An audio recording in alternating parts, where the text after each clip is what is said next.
Assalamualaikum warahmatullahi wabarakatuh. Perkenalkan, nama saya Asrilah Muneji, NPM 185030012. Saya dari Pendidikan Bahasa dan Sastra Indonesia, Fakultas Keguruan dan Ilmu Pendidikan, Universitas Pasundan.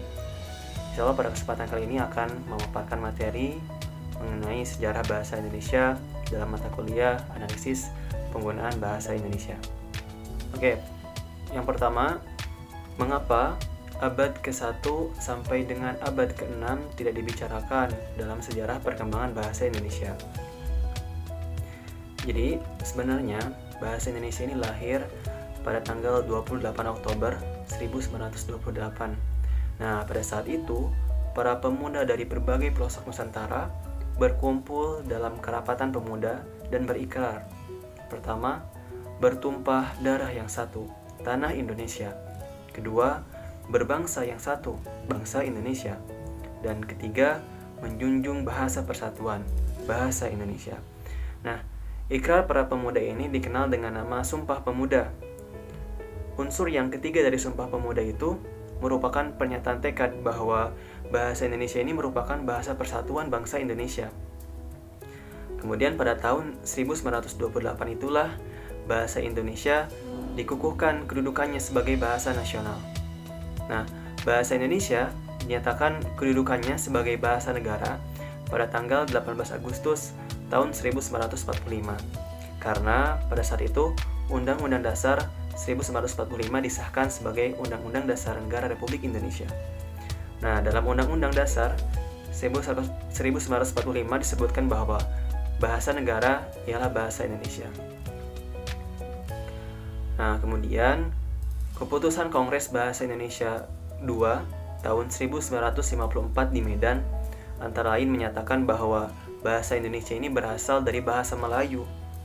Bahasa Indonesia tumbuh dan berkembang dari bahasa Melayu yang sejak zaman dahulu sudah dipergunakan sebagai bahasa perhubungan ya, atau lingua franca. Nah, bukan hanya di Kepulauan Nusantara, melainkan juga hampir di seluruh Asia Tenggara. Bahasa Melayu ini mulai dipakai di kawasan Asia Tenggara sejak abad ke-7. Bukti yang menyatakan itu ialah dengan ditemukannya prasasti di Kedukan Bukit Berangka tahun 683 Masehi di Palembang. Kemudian Talang Tua Berangka tahun 684 Masehi juga di Palembang. Kemudian ada Kota Kapur Berangka tahun 686 Masehi di Bangka Barat dan Karangbrahi Berangka tahun 688 Masehi di Jambi. Nah, prasasti itu bertuliskan huruf Pranagari berbahasa Melayu kuno. Bahasa Melayu kuno ini tidak hanya dipakai pada zaman Sriwijaya, karena di Jawa Tengah, tepatnya di Gandasuli, juga ditemukan prasasti Berangka tahun 832 Masehi. Kemudian di Bogor juga ditemukan prasasti Berangka tahun 942 Masehi yang juga menggunakan bahasa Melayu kuno. Jadi, kalau kita lihat kenapa pada abad ke-1 sampai dengan abad ke-6 ini tidak dibicarakan sejarah perkembangan bahasa Indonesia, karena secara historis atau secara sejarahnya penggunaan bahasa Melayu itu baru digunakan sejak abad ke-7.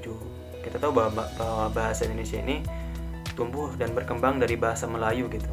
Jadi kenapa tidak ada pembahasan mengenai abad ke-1 sampai ke-7, karena baru digunakan atau baru dipakai pada abad ke-7.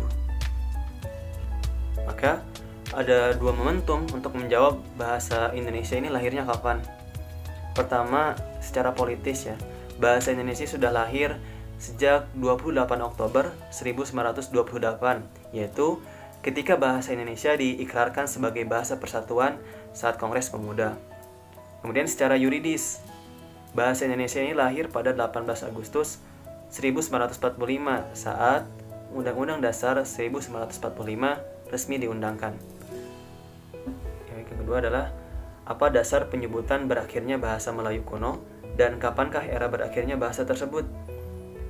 Nah, penelusuran dan perkembangan bahasa Melayu bisa dimulai dari pengamatan beberapa inskripsi atau batu bertulis atau prasasti yang merupakan bukti sejarah keberadaan bahasa Melayu di Kepulauan Nusantara. Nah, prasasti-prasasti ini merupakan bukti sejarah keberadaan bahasa Melayu di Kepulauan Nusantara. Nah, prasasti-prasasti ini mengungkapkan sesuatu dengan menggunakan bahasa Melayu. Nah, prasasti-prasasti ini antara lain ada prasasti Kedukan Bukit, Talang Tuwo, Kota Kapur, prasasti Karangbrahi, Ganda Suli, prasasti Bogor, dan prasasti Pagaruyung. Jadi kalau misalnya ditanya apa dasar penyebutan berakhirnya bahasa Melayu kuno, dasarnya adalah adanya peralihan bahasa Melayu kuno ke bahasa Melayu klasik gitu.